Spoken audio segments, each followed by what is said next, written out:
পরিস্থিতির সাথে নিজেকে মানিয়ে নেওয়ার অদ্ভুত শক্তি। যেভাবে একজন মা নিজেকে মানিয়ে নিতে পারেন, আর কেউ তা পারে না।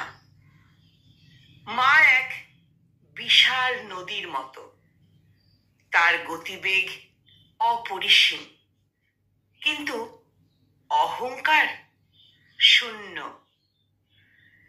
যেভাবে একটি নদী পথের অনুকূলে প্রবাহিত হয়, সেইভাবে একজন মা নিজের সন্তানের স্নেহে ঢলে পড়ে পরিস্থিতি যাই হোক না কেন, সন্তানের ঘুমানোর সাথে নিজে ঘুমন, সন্তানের জাগার সময়ের সাথে নিজে জেগে ওঠা, সন্তানের পছন্দের খাবার সে নিজের পছন্দের খাবার বানিয়ে নেয়।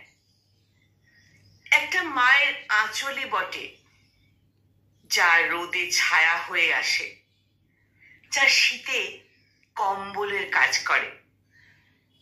মা এমন হয় যে সন্তানের যাতে ঘুম না ভাঙে, সেই জন্য সে এক পাশ হয়ে ঘুমানোর অভ্যেস করে নেয়, আর পরিস্থিতির সাথে সেই মানিয়ে নিতে পারে যে সন্তানকে প্রকৃত ভালোবাসে।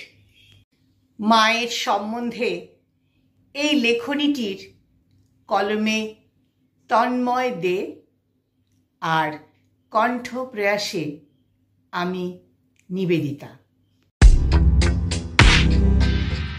নমস্কার।